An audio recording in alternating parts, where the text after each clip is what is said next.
आउज़ुबिल्लाहि मिनश्शैतानिर्रजीम बिस्मिल्लाहिर्रहमानिर्रहीम। अस्सलाम वालेकुम स्टूडेंट्स, उम्मीद है आप सब खैरियत से होंगे। स्टूडेंट्स, हमने अपनी लास्ट वीडियो में एक्सरसाइज 1.4 स्टार्ट की थी और क्वेश्चन नंबर 2 तक मैंने कंप्लीट करवा दिया था आपको। आज हम एक्सरसाइज 1.4 का लास्ट क्वेश्चन नंबर 3 के कुछ पार्ट्स हैं, रिमेनिंग क्वेश्चन हमारा, इसको हम कंप्लीट करते हैं बेटा। क्वेश्चन नंबर 3 में आपको simplify using the law of exponent, exponent के लॉज को अप्लाई करना है इस क्वेश्चन में। जैसे पहले मैंने आपको बताया था अपनी प्रीवियस वीडियो में भी कि जब हमारी बेस सेम होती है और मल्टीप्लाई हो रही हो तो हमारी पावर प्लस होती है, ठीक है। इसी तरह जब बेस हमारी डिफरेंट हो, सेम हो और डिवाइड हो रही हो, ठीक है ना, वैल्यूज़ डिवाइड हो रही हैं तो हमारी पावर माइनस होती है। सब पिछली वीडियो में हम डिस्कस कर चुके हैं। इसी तरह यहाँ पर देखिए हमारे पास बेस है, बेस के ऊपर पावर है, फिर होल पावर है। एक पावर ब्रैकेट के अंदर है, एक पावर ब्रैकेट के बाहर है। इट मीन्स ये पावर जो होगी इस वाली पावर से मल्टीप्लाई होगी और इसकी power 6। It means 5 to the power 2 को आप 3 टाइम्स लिख के मल्टीप्लाई करेंगे। जब 3 टाइम्स लिख के मल्टीप्लाई करेंगे 2 + 2 + 2 आपके पास 6 हो जाएगा। तो इसलिए शॉर्टली हम क्या करेंगे, इसको 2 को 3 से मल्टीप्लाई कर देंगे। जस्ट सपोज यहाँ देखिए बेटा कि अगर हमारे पास 5 की पावर 2 है, ठीक है बेटा, और इसकी होल पावर 3, इट मीन्स 5 की पावर 2 को 5 स्क्वायर को हमने हाउ मेनी टाइम्स, 3 टाइम्स लिखना है।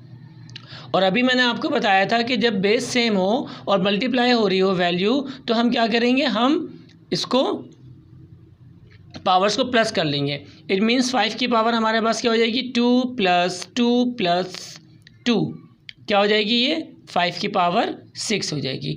इन शॉर्ट यानी कि बाहर वाली पावर अंदर वाली पावर से मल्टीप्लाई हो जाएगी। तो देखिए 2 × 3 = 6 और हमारे आंसर जो होगा वो 6 आ जाएगा, वैसे ही 6 आ जाएगा। ठीक है बेटा, यहाँ तक समझ में आया आपको।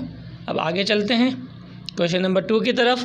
क्वेश्चन नंबर 2 में देखिए बेटा xy whole power 3 and again whole power 5। It means देखिए बाहर वाले ब्रैकेट से देखिए एक पावर हमारे पास बाहर है, एक पावर अंदर है। ब्रैकेट के अंदर और बाहर वाली पावर आपस में मल्टीप्लाई होगी तो हमारी पावर हो जाएगी 3 × 5 = 15, होल पावर 15 हो रही है। अभी हमने होल ख़त्म नहीं किया। इट मीन्स इस पावर का इम्प्लीमेंट इन दोनों के ऊपर होगा। x की पावर भी 15 हो जाएगी, y की पावर भी 15। इस तरह भी कर सकते हैं इसको इस तरह भी कर सकते हैं हम कि पहले x की पावर 3 हो, y की पावर 3 आप कर लीजिए, उसके बाद फिर इस 5 को बारी बारी दोनों से मल्टीप्लाई करिए। इस तरह x की पावर भी 3, y की पावर भी 3। हमने सबसे पहले अंदर वाला ब्रैकेट रिमूव कर दिया and whole to the power 5। ठीक है बेटा, अब ये 5 दोनों से बारी बारी मल्टीप्लाई, x की पावर 3 × 5 और y की पावर 3 × 5 तो 15 हो जाएगी। आप इस तरह भी कर सकते हैं और इस तरीके से भी कर सकते हैं। ठीक है बेटा, इसके बाद क्वेश्चन नंबर 3 का पार्ट 3 देखिए बेटा। -4 whole square and whole to the power 5। ठीक है ना, इट मीन्स -4 हमारी बेस है, पावर्स को हम अकॉर्डिंग टू द लॉस, ठीक है ना, लॉस ऑफ एक्सपोनेंट, हम पावर्स को मल्टीप्लाई करेंगे, हमारी पावर 10 हो जाएगी। यहाँ पर देखिए बेटा, यहाँ पर हमारे पास जो है ये -3 टू द पावर 3 यानी कि whole cube and -4 whole square and whole to the power 3 हमारे पास। इट मीन्स ये 3 क्यूब और ये स्क्वायर इन दोनों के साथ ये होल क्यूब जो है, ये होल यहाँ से यहाँ तक ये इन दोनों से मल्टीप्लाई होगा। जब 3 से 3 मल्टीप्लाई होगा, 3 × 3 = 9, -3 की पावर 9 हो जाएगी और 2 स्क्वायर जो है ये क्यूब से जब मल्टीप्लाई होगा 2 × 3 = 6 और 4 की पावर 6 हो जाएगी। तो सेपरेटली हम लिख देंगे क्योंकि बेस हमारी यहाँ पर डिफरेंट है। हाँ, बेस अगर सेम होती तो हम इनको भी प्लस कर लेते। नीचे आ जाइए बेटा, अब ये डिवीजन में दे रहा है कि b² / 5 होल क्यूब, यानी कि ये जो क्यूब है ये इन दोनों के लिए, होल का मतलब ये कि ऊपर वाले न्यूमरेटर के लिए भी और डिनोमिनेटर के लिए भी है। तो न्यूमरेटर से जब हम इसको मल्टीप्लाई करेंगे 2 × 3 = 6 और यहाँ पर कोई पावर नहीं है, 1 है तो 1 × 3 = 3। इट मीन्स 2 × 3 = 6, b की पावर 6 और 5 की पावर 3 आ जाएगी। ये हमारे 5 क्वेश्चन यहाँ पे कंप्लीट हुए बेटा। अब क्वेश्चन नंबर 6 हम शुरू करते हैं। बेटा क्वेश्चन नंबर 3 का पार्ट 6 देखिए। क्वेश्चन नंबर 3 पार्ट 6 में हमारे पास वैल्यू है -4/9 to the power 2 whole cube. ठीक है बेटा, अब करना क्या है बेटा, वही बिल्कुल सेम करना है, हमने बाहर वाली पावर को अंदर वाली पावर से मल्टीप्लाई करना है। मल्टीप्लाई करने के बाद हमारा आंसर 6 आ जाएगा। अब यहाँ पर देखिए बेटा क्वेश्चन नंबर 3 पार्ट 7 में कि हमारे पास z² whole square then to the power 4। अब यहाँ पर हम इसको किस तरह करेंगे, यहाँ पर हम ये करेंगे बेटा कि हमारे पास 3 पावर्स हैं, हम चाहे ये दोनों पावर्स पहले मल्टीप्लाई कर लें या ये दोनों मल्टीप्लाई कर लें या तीनों एक साथ कर लें, डजेंट मैटर। हमने सबसे पहले बाहर वाली वैल्यूज़ को मल्टीप्लाई किया, पावर्स को, 2 4 8 z² और 2 और 4 को मल्टीप्लाई कर लिया तो 2 4 8 हो गया, z² whole to the power 8। अब ये 2 और 8 मल्टीप्लाई होगा तो 2 8 16, तो z की पावर हमारे पास 16 आ जाएगी। ये क्वेश्चन भी ईजी था। ये थोड़ा सा देखिए यहाँ पर ब्रैकेट के अंदर m² m³ m to the power 4 whole square whole to the power 5 दिया हुआ है बेटा। अब करना ये है कि सारी वैल्यूज़ बेसिस हमारी सेम है। सबसे पहले हम इन ब्रैकेट के अंदर वाली बेसिस को प्लस कर लेंगे क्योंकि मल्टीप्लाई हो रही है। m1 plus m2 plus m3 power plus कर रहे हैं +4। देखिए m पावर 1 प्लस पावर 2 3 4 ये चारों पावर्स को हमने प्लस कर लिया, जहाँ कोई पावर नहीं थी वहाँ 1 थी, हमने इनको प्लस कर लिया, हमारा आंसर आ गया 10। बाकी whole square to the power और whole to the power 5 as it is लिखेंगे हम। बिल्कुल हमारी ये क्वेश्चन इसकी तरह बन गया। आप चाहें पहले बाहर की पावर को मल्टीप्लाई कर लें, चाहे पहले अंदर की कर लें, चाहे तीनों को साथ कर लीजिए, आप कर सकते हैं, तीनों तरीके से कर सकते हैं। हमने क्या किया, हमने पहले 2 की पावर को 5 से बाहर वाली को मल्टीप्लाई कर दिया, m टू दी पावर 10 हमने अंदर लिखा हुआ है, 2 5 10। अब बाहर भी पावर 10 हो गए, अंदर भी 10 हो गए, 10 10 जब हमने दोनों पावर से मल्टीप्लाई किया तो m की पावर 100 हमारा आंसर आ गया। यहाँ पे भी यही करना है बेटा, -0.1 whole square -0.1 cube -0.1 whole to the power 4 का होल स्क्वायर। हमने पहले अंदर वाली पावर्स को प्लस कर लिए, 2 3 4, बेस हमारी -0.1 है, 8 इसको हमने जब प्लस किया तो हमारा आंसर 9 आ गया। 9 को जब 2 से मल्टीप्लाई किया तो हमारी पावर 18 आ जाएगी। ठीक है बेटा, उम्मीद है आपको यहाँ समझ में आया होगा। यहाँ पर हमारी एक्सरसाइज 1.4 ख़त्म भी हो गई है। अब हम स्टार्ट करेंगे इसी वीडियो में इंशाल्लाह एक्सरसाइज 1.5। तो चलते हैं एक्सरसाइज 1.5 की तरफ। जी स्टूडेंट्स, एक्सरसाइज 1.5 बहुत इंपॉर्टेंट एक्सरसाइज है बेटा। इसको शुरू करने से पहले मैं आपको कुछ बातें क्लियर कर दूं कि हमारी जो वैल्यूज़ होती हैं बेटा, हम स्क्वायर्स और स्क्वायर रूट्स पढ़ चुके हैं, ठीक है ना। तो हमारे पास अगर कुछ वैल्यूज़ ऐसी होती हैं स्क्वायर रूट के अंदर कि अगर हमारी नेगेटिव वैल्यू आ रही, मिसाल के तौर पर मैं एक वैल्यू यहाँ पर लिखूँ a² + 1 = 0, ठीक है ना। अब क्या होगा, a² = -1, ये होता है क्या, माइनस, जब हम taking root on both sides, ठीक है। अब ये कंडीशन आ जाती है, रूट के अंदर रियल नंबर जो हमारा होता है, ठीक है ना, रूट के अंदर नॉन नेगेटिव वैल्यूज़ हम लोग कंसिडर करते हैं। और हमने कभी भी ये मतलब आपने नहीं पढ़ा या छोटी क्लासेस में कभी नहीं पढ़ाया गया होगा कि ये रूट के अंदर कोई नेगेटिव वैल्यू है, इसका सोल्यूशन सेट भी एग्जिस्ट नहीं होता। तो बेटा इस प्रॉब्लम को ओवरकम करने के लिए एक इमेजिनरी यूनिट इंट्रोड्यूस करवाया गया है जिसको हम आई से डिनोट करते हैं और आयोटा कहलाता है। ये देखिए मैंने यहाँ पे लिख दिया इमेजिनरी यूनिट, ये कि अगर हमारी नॉन नेगेटिव वैल्यू है और हमें शो करना है रूट के अंदर उसको, तो हम उसके अंदर आयोटा डिनोट कर लेंगे, यानी कि लिख लेंगे। मिसाल के तौर पर मेरे पास यहाँ पर है -1 √-1, इसको हम लिख देंगे i। जहाँ पर ये i लिखा हुआ है इट मीन्स यहाँ पर √-1 हमारी वैल्यू है। √-5, ठीक है ना, तो हम यहाँ पर √5 आयोटा, क्योंकि माइनस का साइन शो नहीं करना रूट के अंदर नॉन नेगेटिव वैल्यूज़ होती हैं। इसी तरह -49 को जब रूट से बाहर निकालेंगे तो 7 होगा, लेकिन आयोटा शो कर रहा है कि ये वैल्यू जब रूट के अंदर थी तो ये नेगेटिव वैल्यू थी। तो आयोटा इट्स वेरी इंपॉर्टेंट इस सेंस में कि बेटा जब हम रूट के अंदर नेगेटिव वैल्यू को शो करना चाहें, ठीक है ना, तो और इसको हम ऑर्डर्ड पेयर्स में भी लिख सकते हैं। ऑर्डर्ड पेयर्स में ही होते हैं। ये देखिए कि हमारे पास 2 नंबर्स हैं, ठीक है ना, 2 रियल नंबर्स हैं a और b। अगर b के साथ हमने आयोटा, तो आयोटा जो हमारे इमेजिनरी यूनिट है ये कॉम्प्लेक्स नंबर है। मिसाल के तौर पर हमारे पास यहाँ पर एक वैल्यू है 3, ठीक है ना, और प्लस यहाँ पर हमारे पास आ गई 4 आयोटा। इसका मतलब क्या होगा, इसका मतलब ये होगा 3 + 4 और आयोटा हमारे पास -1 है, आयोटा √-1 सही, ये शो कर रहा है आयोटा सिर्फ माइनस वैल्यू को। ठीक है, या फिर ये आप कह रहे हैं कि जैसे हमने यहाँ पर लिख कर दिया था, ठीक है ना। तो ये आयोटा शो कर रहा है बेटा कि हमारे पास ये जो वैल्यू होगी ये अनरूटेड वैल्यू जो है ये माइनस में है, रूट से बाहर निकाल दी हमने, ठीक है, माइनस में है, यानी कि ये इमेजनरी यूनिट है हमारा आयोटा, ठीक है ना, और ये माइनस वैल्यू को शो कर रहा है। अब आप देखिए इसमें से कुछ चीज़ें मैं आपको क्लियर कर दूं ताकि जब एक्सरसाइज को मैं आगे बढ़ाऊं तो आपकी समझ में आए। देखिए मैंने अभी आपको बताया -1 is equal to iota, imaginary unit है। If we take root on both sides, हम दोनों साइड्स पर हमने इसका रूट ले लिया, -1 इज इक्वल टू आयोटा, हमने रूट लिया दोनों तरफ, ठीक है ना, सॉरी स्क्वायर लिया, रूट नहीं, रूटेड वैल्यू, तो क्या हो गया, रूट से स्क्वायर कैंसिल हो गया, -1 इज इक्वल टू आयोटा, यानी कि आयोटा की वैल्यू हमारी -1 हो गई, आयोटा स्क्वायर की, सॉरी, ठीक। आयोटा की वैल्यू अंडर रूट -1 है। और आपको जब वैसे मैंने आपको पढ़ाया था कि मैंने कहा था अगर आपके पास कोई भी वैल्यू, मिसाल के तौर पर बाहर स्क्वायर लग रहा है, अंदर आपकी बेस नेगेटिव है, तो स्क्वायर की वजह से ये पॉजिटिव हो जाएगी, -2 मल्टीप्लाई बाय -2, ये वैल्यू है ना, ये 4 हो जाएगी, +4 में आएगी, ठीक है ना। लेकिन यहाँ पर देखिए स्क्वायर की वैल्यू आपके पास माइनस में आ रही है, iota square is equal to -1, iota is equal to under root -1, ये बेसिक चीज़ें बेटा याद रखिएगा, ठीक है ना। इसी तरह जब हम जाते हैं आयोटा क्यूब की तरफ, ठीक है ना, अगर हम क्यूब लगाते तो क्या होगा, आयोटा क्यूब, ये किसके बराबर है हमारे पास, iota square multiply by iota, ठीक है ना। आयोटा स्क्वायर हमारे पास 1 के बराबर है और ये हमारे पास जो है ये हमारे पास अंडर रूट -1 के बराबर है, सही, ये हमारे पास -1 के बराबर है। It means plus minus minus, हमारे पास वैल्यू क्या आ जाएगी, दोबारा -1 आ जाएगी।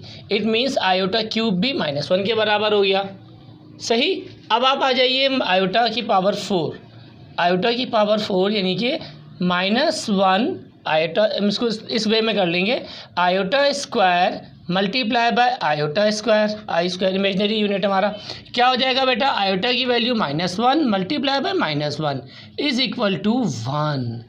देखिए आयोटा की पावर जब 4 होगी तब जाके इसकी वैल्यू पॉजिटिव आएगी, वरना इसकी वैल्यू नेगेटिव ही आती रहेगी, चाहे वो आयोटा हो, आयोटा स्क्वायर हो या आयोटा क्यूब हो, ठीक है बेटा, माइनस में ही आएगी। जब इसकी वैल्यू 4 पे जाएगी पावर तब जाके प्लस में आएगा। तो बेटा ये बेसिक चीज़ें याद रखिएगा, एक ये है आपके पास कि ठीक है ना, iota is equal to under root -1 और आयोटा स्क्वायर हमेशा -1 के बराबर होगा। ये मैंने यहाँ पर प्रूफ कर दिया कि iota is equal to -1 taking square on both sides. जब हमने बोथ साइड्स पे स्क्वायर लिया तो हमारे पास स्क्वायर से रूट कट गया और आयोटा स्क्वायर की वैल्यू -1 आ गई, और ये वैल्यू हम आगे अपने 1.5 क्वेश्चन में यूज़ करेंगे। ठीक है बेटा, उम्मीद है ये समझ में आया होगा। फिर एक दफ़ा सुन लीजिए कि हमारे पास जो रियल नंबर्स होते हैं अंडर रूट में जब इनकी वैल्यू होती है तो नॉन नेगेटिव होनी चाहिए। अब अगर हमारी कोई वैल्यू नेगेटिव में आती है तो हम क्या करेंगे, इस प्रॉब्लम को ओवरकम करने के लिए हमने एक इमेजनरी यूनिट इंट्रोड्यूस करवाया, आई के नाम से आई से डिनोट करते हैं, और इसका जो पढ़ने में आता है इसको जो हम प्रोनाउंस करते हैं वो आयोटा प्रोनाउंस करते हैं। ठीक है, फिर इसकी मैंने आपको ये सारी चीज़ें बता दी, बस ये बेसिक चीज़ें ये याद रखिएगा। आइए हम आते हैं अपनी एक्सरसाइज 1.5 की तरफ। जी बेटा, एक्सरसाइज 1.5 हम स्टार्ट करते हैं और मज़ीद अपने ये क्वेश्चन सॉल्व करते हैं हम। क्वेश्चन नंबर 1 एक्सरसाइज 1.5 ये बेटा हम करेंगे। अब यहाँ पर देखिए इसको हमें लिखना है। क्वेश्चन हमारा कह रहा है कि right the following complex numbers in the form of a plus iota b। ये इसको हम देखिए कॉम्प्लेक्स नंबर है, इसको हम z से डिनोट करते हैं। ठीक है ना, z। यहाँ पर हमारे पास दो वैल्यूज़ हैं, दो चीज़ें हैं। ठीक है ना, एक हमारे पास रियल वैल्यू है और एक हमारे पास रियल वैल्यू का इमेजनरी पार्ट है, यानी कि इमेजनरी पार्ट है। ये इस कॉम्प्लेक्स नंबर का ये रियल पार्ट कहलाएगा और ये इमेजनरी पार्ट कहलाएगा। ये हमारा कहलाता है ऑर्डर्ड पेयर, यानी कि आपको जैसे क्वेश्चन में दिया गया है कि 1, b, ये ऑर्डर्ड पेयर्स कहलाते हैं। पहली वैल्यू कंसीडर की जाएगी ए के लिए जो कि हमारी रियल पार्ट होगी, और दूसरी वैल्यू हमारी जो होगी वो कॉम्प्लेक्स नंबर का हमारा इमेजनरी पार्ट होगा, ठीक है ना। तो इसको आपने इस फॉर्म में लिखना है, यानी कि ए को आपने 1 लिख देना है और बी को आपने 2, लेकिन इसको शो करना है this is an imaginary part, यानी कि ये हमारी आयोटा वाली वैल्यू है। तो अब यहाँ पर आई लिखेंगे इसके साथ, ठीक है। बिल्कुल इसी तरह सारे क्वेश्चंस में 2 ही ऑर्डर्ड पेयर्स हैं। ए की वैल्यू हमारी 2 हो गई, प्लस का साइन है, प्लस का साइन हमने लगाया और फिर इमेजनरी पार्ट हमने इसका आगे लिख दिया। सेम इसको भी इसी तरह यहाँ पर देखिए ए की वैल्यू -1 है और 1 हमारे पास 1 लिख दें, जैसे हम लोग 1A तो हम इसको ए ही लिखते हैं। इसी तरह 1 आयोटा सिर्फ आयोटा लिखा जाएगा, इसलिए 1 आयोटा मीन्स यहाँ पर आयोटा हमने लिख दिया, ठीक है ना। ये हमारी ए की वैल्यू है, कॉम्प्लेक्स नंबर का रियल पार्ट है और ये कॉम्प्लेक्स नंबर का इमेजनरी पार्ट है। ये रियल पार्ट और इमेजनरी पार्ट हमें इसमें बताने हैं और इस फॉर्म में हमको लिखना है। ये ऑर्डर्ड पेयर्स हमें दिए जाएंगे, तो फर्स्ट हमारा रियल पार्ट है और सेकंड हमारा कॉम्प्लेक्स नंबर का इमेजनरी पार्ट होगा। बेटा ये क्वेश्चन नंबर 1 में ज़्यादा इतना नहीं, ये ऑब्जेक्टिव टाइप क्वेश्चन है, ये भी ऐसे ही होगा। आइए क्वेश्चन नंबर 2 की तरफ। क्वेश्चन नंबर 2 में बेटा आपने कुछ भी नहीं करना है। क्वेश्चन नंबर 2 में आपको ये कॉम्प्लेक्स नंबर इस तरह दिया हुआ है, इसका इमेजनरी और रियल पार्ट आपको सिर्फ अलग अलग करके बताना है। आप इसको रिकग्नाइज कर ले, देखें ये पहली वाली वैल्यू जिसके साथ आई नहीं लिखा हुआ ये हमारा रियल पार्ट है, ठीक है ना। कॉम्प्लेक्स नंबर का ये हमारे पास 1 हो जाएगा और इमेजनरी पार्ट हमारा कॉम्प्लेक्स नंबर का ये हमारा 2 हो जाएगा, यानी कि आई शो कर रहा है ये इमेजनरी नंबर आयोटा वाला, ठीक है। बस आपको यही अलग करना है, ये भी ऑब्जेक्टिव टाइप क्वेश्चन है। अब जैसे इसके साथ आई लिखा हुआ है, it means it is an imaginary part, तो -9 ये 9 जो है हमारा इमेजनरी पार्ट है और रियल पार्ट जो है हमारा 4 है। इसी तरह यहाँ पर -5, अब यहाँ पर आई नहीं लिखा हुआ, कोई बात नहीं, ऑर्डर्ड पेयर्स की शक्ल में ब्रैकेट लगा दिया बेटा। यहाँ देखें जब ब्रैकेट लगा दिया इसका मतलब ये ऑर्डर्ड पेयर्स की शक्ल में पहली वैल्यू हमारी जो होगी वो रियल होगी और सेकेंड वाली वैल्यू हमारी इमेजनरी होगी, ये कंसिडर कर लेगा। ब्रैकेट लगा दिया, ऑर्डर्ड पेयर बन गया। देखिए इसमें ब्रैकेट्स नहीं लगा हुआ था, आपको आयोटा शो कर रहा था, यहाँ ब्रैकेट लग गया, इट मीन्स ऑर्डर्ड पेयर्स की शक्ल में। और ऑर्डर्ड पेयर में हमेशा सीक्वेंस में चलते हैं, पहले रियल नंबर होगा फिर हमारा इमेजनरी नंबर होगा, इमेजनरी पार्ट होगा। तो रियल पार्ट और इमेजनरी पार्ट आपने अलग कर लिया। यहाँ देखिए माइनस आयोटा लिखा हुआ है, इट मीन्स आयोटा की वैल्यू जो होगी -1 होगी यहाँ पर, यानी कि कुछ नहीं लिखा तो 1 लगा लेंगे। तो रियल पार्ट हमारे पास -1 है और इमेजनरी पार्ट भी -1 है। जैसे हम -a लिखते हैं तो इसका मतलब होता है -1a लिख सकते हैं, ठीक है ना। तो इसकी वैल्यू जो हो गई, इसके जो इमेजनरी पार्ट की -1 है हमारे पास, ठीक है। क्वेश्चन नंबर 4 हो गया। क्वेश्चन नंबर 5, 6 करके क्वेश्चन कंप्लीट करते हैं बेटा। क्वेश्चन नंबर 2 पार्ट 5 बेटा, -3/4 -4/5 आयोटा, इसमें ये हमारा इमेजनरी पार्ट है, ये हमारा रियल पार्ट है, आप इसको एज इट इज़ लिख देंगे, ठीक है बेटा। और यहाँ पर आप ये देखिएगा कि हमारा यहाँ पर माइनस का साइन मैंने नहीं लिखा। क्यों नहीं लिखा? क्योंकि बाहर माइनस का साइन था और हम जब इसको इस फॉर्म में लिखते हैं a + आयोटा b, प्लस का साइन होता है तो माइनस माइनस कैंसिल होकर प्लस मतलब कि प्लस में हो जाएगा ये, ठीक है। इसके बाद अब आ जाइए बेटा यहाँ पर, ये हमारे पास देखिए इमेजनरी पार्ट हमारे पास 2 है क्योंकि इसके साथ आई का आयोटा का वो लगा हुआ है, इसलिए हम उसको इमेजनरी पार्ट में लिखेंगे और -1 हमारा रियल पार्ट है। वेरी सिंपल है, बस जिसके साथ आई लिखा हुआ है आपने उसको इमेजनरी पार्ट की शक्ल में अलग कर देना है। क्वेश्चन नंबर 2 हमारा कंप्लीट हो गया बेटा। अब हम क्वेश्चन नंबर 3 शुरू करेंगे। जी बेटा क्वेश्चन नंबर 3 एक्सरसाइज 1.5, यहाँ पर अब क्वेश्चन शुरू हुए हैं बेटा, ज़रा ध्यान से और गौर से सुनिएगा, अच्छी तरह समझिएगा। मैं एक एक बात आपको क्लियर कर देता हूँ।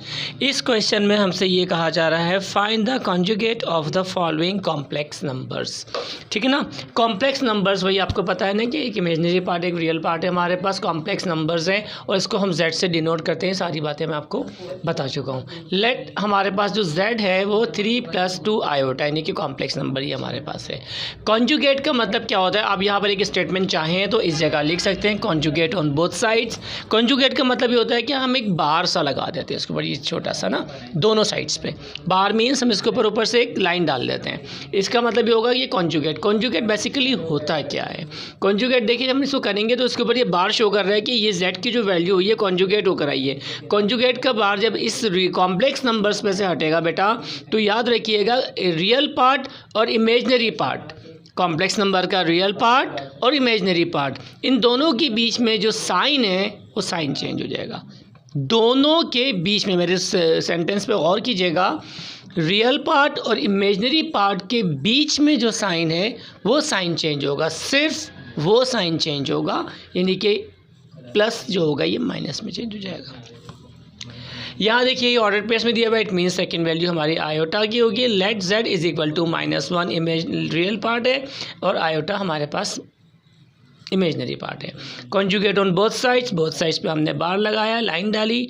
लाइन लगाने के बाद बेटा अब हमने इसको जब कॉन्जुगेट वैल्यू निकाली तो मैंने अभी आपसे क्या कहा था कि रियल पार्ट और इमेजनरी पार्ट के बीच का साइन चेंज होगा, ये वाला साइन चेंज नहीं होगा। ठीक है बेटा, समझ में आ रही है बात? इन दोनों के बीच का साइन चेंज होगा, रियल और इमेजनरी। कर दिया हमने सेम लाइक दिस। यहाँ पर हमने इसको आयोटा लिखा, हमने इस पर कॉन्जुगेट लगाया और माइनस साइन। इसी फॉर्म में आप करते चले जाइए। देखिए बीच का साइन ये माइनस था, ये प्लस हो गया। ठीक है बेटा, ये क्वेश्चन नंबर 3 का पार्ट 1 से 4 तक हमारा हो गया है। अब क्वेश्चन नंबर 1 इसके रिमेनिंग पार्ट्स भी कर लेते हैं। पार्ट 5 में बेटा बिल्कुल सेम है। यहाँ पर फ्रैक्शनल वैल्यूज़ दी हुई है, -3/4 plus under bracket -4/5 iota. Let complex number हमारे पास ये गिवन है, जो हमने लिया एज इट इज हमने उतार लिया। अब सबसे पहले बेटा हम इसको सॉल्व करेंगे। देखिए प्लस माइनस माइनस हमने सॉल्व कर लिया इसको, हमारा साइन यहाँ पर सिंगल उसमें आ गया। सॉल्व करने के बाद हम अब इसको कॉन्जुगेट करेंगे, कॉन्जुगेट ऑन बोथ साइड्स। हमने बार लगा दिया, लाइन लगा दी दोनों साइड्स पे। तो क्या करेंगे बेटा, रियल नंबर, ठीक है ना, रियल पार्ट और इमेजनरी पार्ट, कॉम्प्लेक्स नंबर का रियल पार्ट और इमेजनरी पार्ट के बीच का साइन हम चेंज कर देंगे। ये देखिए इसको बाहर हटाने के लिए, जब जैसी कॉन्जुगेट का साइन हटेगा ये बाहर हटेगा, ये वाला सिंबल, ये साइन चेंज हो जाएगा। सिर्फ रियल पार्ट और इमेजनरी पार्ट के बीच का साइन, ये बाद में बार बार आपको बता रहा हूँ। देखिए साइन मैंने चेंज नहीं किया। यहाँ आ जाइए, देखिए यहाँ पर हमारा इमेजनरी पार्ट यहाँ लिखा हुआ है, रियल पार्ट, लेकिन हम इसको उसी सीक्वेंस में लिखेंगे। पहले रियल पार्ट लिखेंगे, बाद में इमेजनरी पार्ट लिखेंगे और फिर हम इन दोनों के कॉन्जुगेट करने के बाद बीच का साइन चेंज कर देंगे। क्वेश्चन नंबर 3 हमारा कंप्लीट होता है बेटा। अब चलते हैं क्वेश्चन नंबर 4 की तरफ। ठीक है बेटा, क्वेश्चन नंबर 4। जी बेटा, क्वेश्चन नंबर 4 हम स्टार्ट कर रहे हैं। क्वेश्चन नंबर 4 में बेटा आपको रियल नंबर, ठीक है ना, ये कॉम्प्लेक्स नंबर प्रूफ करना है कि कॉन्जुगेट के बाद होल कॉन्जुगेट, यानी कि डबल कॉन्जुगेट हो रहा है। यहाँ पहले हमने कॉन्जुगेट करना है, उसके बाद जो आंसर आएगा उसको फिर दोबारा कॉन्जुगेट करना है। तो उसका आंसर जो डबल कॉन्जुगेट का है वो हमारे रियल उसके नंबर के, कॉम्प्लेक्स नंबर के इक्वल आ जाएगा। चेक करते हैं, हमारे पास फर्स्ट वैल्यू गिवन है बेटा, ये प्रूफ करना है हमें। 4/7 प्लस 9/10 आयोटा। लेट, ठीक है ना, कॉम्प्लेक्स नंबर हमने लिख लिया इसी तरह। फिर कॉन्जुगेट ऑन बोथ साइड, जैसे पिछली दफ़ा भी क्वेश्चन नंबर 3 में किया था। दोनों साइड पे हमने कॉन्जुगेट यानी कि बार लगा दिया, निशान लगा दिया, और जैसे ही हमने ये बार हटाया तो कॉन्जुगेट वाली वैल्यू हमारी माइनस में आ गई। यहाँ डबल कॉन्जुगेट है, एक दफ़ा हमारा कॉन्जुगेट हो गया। अब क्या करेंगे, again conjugate on both sides, दोबारा कॉन्जुगेट कर देंगे, नहीं कि बार के ऊपर तो दूसरा बार लगा देंगे। जब डबल कॉन्जुगेट इट मीन्स फिर दोबारा इस पर बार लगेगा, फिर ये बार हटेगा, फिर ये साइन चेंज होगा। कौन सा साइन चेंज होगा, याद है आपको? मैंने आपको कहा था कि रियल पार्ट और इमेजनरी पार्ट के बीच का साइन चेंज होगा। हमेशा यहाँ पे भी यही किया और यहाँ पे भी यही करेंगे। चेंज किया, चेंज करने के बाद जब डबल कॉन्जुगेट का आंसर हम चेक करते हैं तो हमारा आंसर वही आ रहा था जो क्वेश्चन में के z की वैल्यू गिवन थी। इट मीन्स ये देखिए z is equal to 4/7 plus 9/10 iota. z conjugate again the whole conjugate is equal to 4/7 plus 9/10 iota. ये देखिए सेम आ गया, z is equal to this, so z conjugate the whole conjugate is equal to z, यानी कि हमारा जो complex number है, hence proof, हमने प्रूफ कर दिया यहाँ पे। यही हर क्वेश्चन में आपको इसी तरह सारे प्रूफ करने हैं। चलिए रिमेनिंग क्वेश्चंस भी कर लेते हैं। पार्ट 2 बेटा, question 4 part 2, very simple. 9/11 plus 10/9, हमने z इज़ इक्वल टू, हमारे पास कॉम्प्लेक्स नंबर ये है, ठीक है ना। अब हम इस कॉम्प्लेक्स नंबर को कॉन्जुगेट कर रहे हैं बोथ साइड्स पे, बीच वाला साइन चेंज करेंगे, अगेन फिर वही डबल कॉन्जुगेट हो जाएगा, अगेन कॉन्जुगेट करेंगे, फिर हमारा ये माइनस का साइन प्लस में आ जाएगा। फिर हम चेक करेंगे, देखिए z की वैल्यू z डबल कॉन्जुगेट के बराबर आ गई। इट मीन्स हमारा ये जो क्वेश्चन था ये प्रूव हो गया। बस सारे इसी तरह करने हैं। अब आपको एक दफ़ा मैंने डिटेल में समझा दिया। तो क्वेश्चन नंबर 4 का पार्ट 1 2 मैं करके दिखा देता हूँ ताकि आपकी कोई गलती हो आप खुद से कीजिएगा और फिर मेरे यहाँ से आप इसको चेक कर लीजिएगा ताकि आपकी कोई गलती हो तो आपको समझ में आ जाए। क्वेश्चन 4 का पार्ट 3 करते हैं। जी बेटा, पार्ट 3 भी बिल्कुल सेम उसी तरह है। आपके पास एक रियल पार्ट है, एक इमेजिनरी पार्ट है। आपने कॉन्जुगेट ऑन बोथ साइड्स करना है। रियल पार्ट और इमेजिनरी साइड पार्ट के बीच का साइन आपने चेंज करना है। जब आंसर आ जाएगा तो उसको दोबारा कॉन्जुगेट करना है। दोबारा कॉन्जुगेट करने के बाद जब आप ये साइन चेंज करेंगे तो दोबारा वही वैल्यू आ जाएगी जो आपके क्वेश्चन की वैल्यू थी, और इस तरह आपका ये वैल्यू ये प्रूफ हो जाएगा। ठीक है बेटा, ईजी है, बहुत ईजी है, करते जाइए। 2 + 3 आयोटा, नंबर 4 पार्ट है 2 + 3 आयोटा। ठीक है, कॉम्प्लेक्स नंबर है हमारा। रियल पार्ट और इमेजिनरी पार्ट कॉन्जुगेट करेंगे। कॉन्जुगेट करने के बाद बीच का साइन चेंज करेंगे, अगेन कॉन्जुगेट करेंगे, फिर बीच का साइन चेंज करेंगे। हमारा जो होगा वो z = ये जो वैल्यू हमें दी हुई हमारी प्रूफ हो जाएगी। यानी कि कॉम्प्लेक्स नंबर का जो कॉन्जुगेट डबल कॉन्जुगेट है वो हमारा रियल कॉन्जुगेट जो है कॉम्प्लेक्स नंबर है उसके इक्वल आ जाएगा। ठीक है बेटा, इसका पार्ट 5 जो है ना बेटा वो थोड़ा सा आपको शायद मुश्किल लग रहा होगा, लेकिन इतना मुश्किल है नहीं। चलिए इसको सॉल्व करते हैं। क्वेश्चन नंबर 5 देखिए बेटा, इसमें दिया हुआ -2 -3 अंडर ब्रैकेट -10/9 आयोटा। हमने इसको सपोज कर लिया कि ये हमारे रियल कॉम्प्लेक्स नंबर ये है, इसका रियल पार्ट और इमेजिनरी पार्ट। लेकिन बेटा इसको हम पहले सॉल्व कर लेंगे। देखिए ये दोनों वैल्यूज़ मल्टीप्लाई हो रही है, 3 × 30 माइनस प्लस। ठीक है ना, सॉल्व करने के बाद फिर हम कॉन्जुगेट करेंगे, फिर साइन चेंज करते जाएंगे तो हमारा ये सॉल्व हो जाएगा। ठीक है बेटा, इसका अब लास्ट पार्ट है क्वेश्चन नंबर 4 का पार्ट 6। नंबर 6 पार्ट देखिए बेटा, 4x + 3 आयोटा y। हमारे पास देखिए रियल वैल्यू जो है वो 4 है और इमेजिनरी वैल्यू हमारे पास 3 आयोटा है।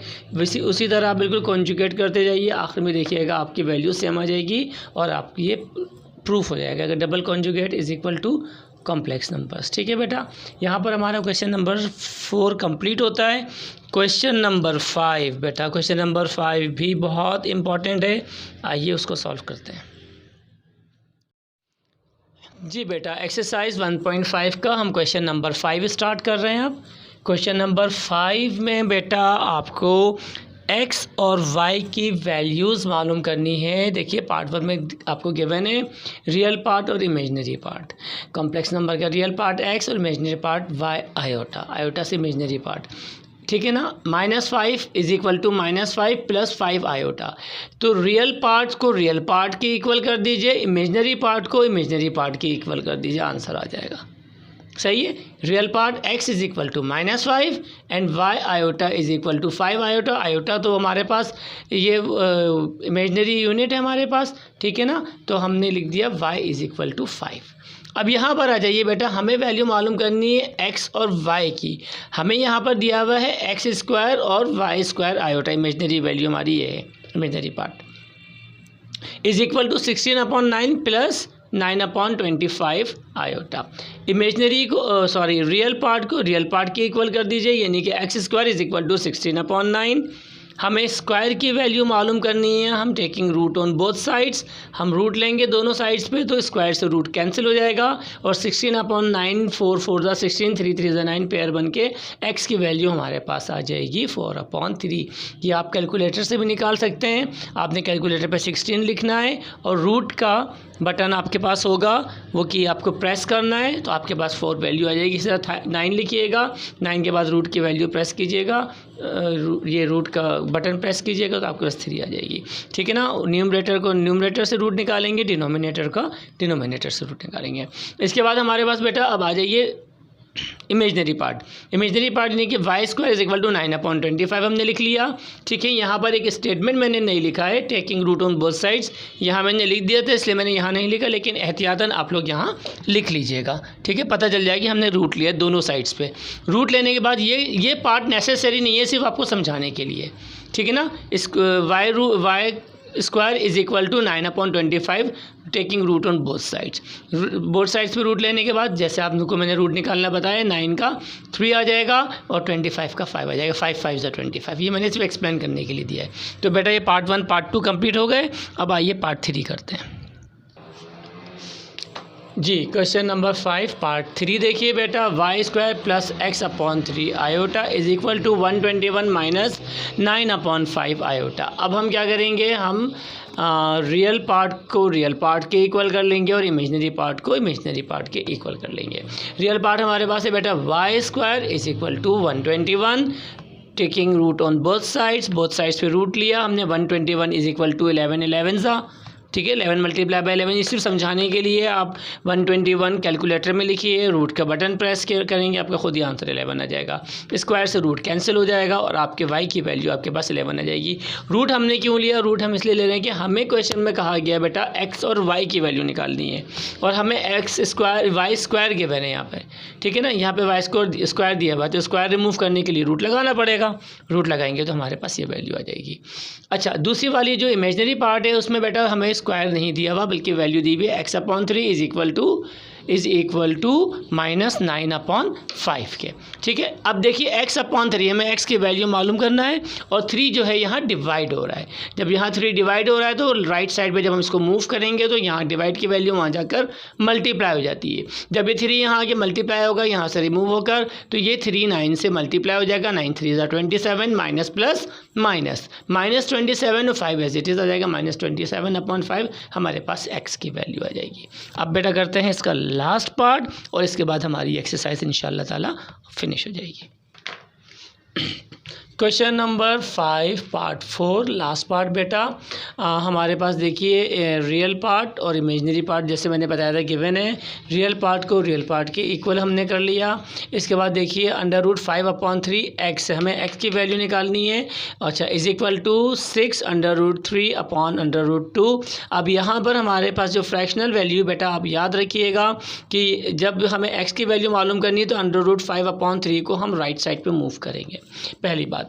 दूसरी बात यह कि जब हम इसको मूव करते हैं बेटा तो अपनी ज़बान में कहने कि नीचे वाली वैल्यू ऊपर चली जाती है, ऊपर वाली नीचे। इट मींस ये वैल्यू जो फ्रैक्शन होता है वो वहाँ जाके रेसिप्रोकल हो जाता है, उल्टा मींस डिवाइड वाली मल्टीप्लाई हो जाती है, मल्टीप्लाई वाली डिवाइड, यानी कि 5 अपॉन 3 जो होता है अंडर रूट 5 अपॉन 3 वहाँ जाके 3 अपॉन अंडर रूट 5 हो जाएगा और इससे मल्टीप्लाई हो जाएगा, ठीक है ना।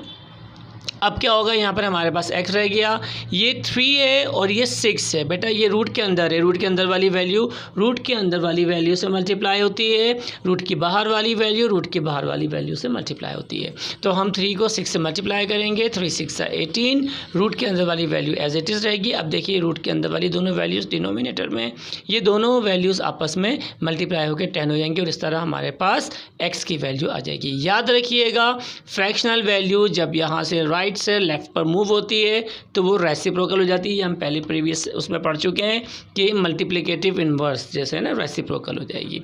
अब आ जाइए सेकेंड हमारी इमेजनरी पार्ट की तरफ। इमेजनरी पार्ट हमारे पास है 3 अंडर रूट 2 वाई आयोटा और 2 अंडर रूट 2 अपॉन 9 आयोटा। अब हमने इन दोनों को इक्वल कर लिया, ठीक है बेटा। इक्वल करने के बाद वही करेंगे आप, जैसे मैंने अभी आपको बताया था कि ये वैल्यू वहाँ जाएगी राइट साइड पे 3 अंडर रूट 2 यहाँ पर जाकर रेसिप्रोकल हो जाएगी। तो देखिए अंडर रूट 2 यहाँ नीचे था, यहाँ ऊपर आ गया, यहाँ 3 ऊपर था न्यूमरेटर में था, ये डिनोमिनेटर में आ जाएगा। और हमने ये यूँ किया क्योंकि हमें यहाँ पे y चाहिए था, इंडिपेंडेंट चाहिए था, y की वैल्यू हमें चाहिए थी। जब हम इसको मल्टीप्लाई करेंगे बेटा तो अब ये देखिए कि अंडर रूट के अंदर की जो दोनों वैल्यूज़ हैं ये आपस में मल्टीप्लाई होंगी। 2 2 ज़ा 4, मैंने इसको मल्टीप्लाई नहीं किया। क्यों नहीं किया? क्योंकि ये इजीली हम पेयर बना के बाहर, आप चाहते तो 4 लिख के फिर बाहर निकालते 2 आ जाता, ठीक है ना। ये पेयर बन जाएगा, दोनों का पेयर बन के ये बाहर आएगा और बाहर वाली वैल्यू से 2 मल्टीप्लाई होके 2 2 ज़ा 4 हो जाएगा। नीचे देखिए बिल्कुल इंडिपेंडेंट वैल्यू मतलब अंडर रूट के बगैर है, ये 3 9 ज़ा 27, ये 9 3 ज़ा 27 हमारे पास वैल्यू। इस तरह 4 अपॉन 27 हमारी इमेजनरी पार्ट का y का यानी कि y की वैल्यू आ जाएगी। x और y दोनों की वैल्यू आ गई। इसके साथ ही बेटा हमारी एक्सरसाइज 1.5 ख़त्म होती है। बेटा इस एक्सरसाइज पर बहुत अच्छा सा कॉन्सेंट्रेट कीजिएगा। इसमें कुछ क्वेश्चंस थे जो करने वाले थे और जाहिर है ये आपकी नई बुक है और हो सकता है इसमें से, बल्कि मुझे उम्मीद है कि इसमें से कुछ चीज़ें इंशाल्लाह आपके पेपर्स में ज़रूर आएंगी। बहुत अच्छे से कर लीजिएगा, वीडियो को बार बार देखिएगा, लाइक कीजिएगा, सब्सक्राइब कीजिएगा। बड़ी मेहनत करते हैं बेटा हम आपके साथ दिया करें अच्छे कमेंट्स के साथ। ताकि आगे भी हम आपके लिए और कुछ कर सकें। ठीक है बेटा, 1.6 एक्सरसाइज नेक्स्ट वीडियो में हम शुरू करेंगे।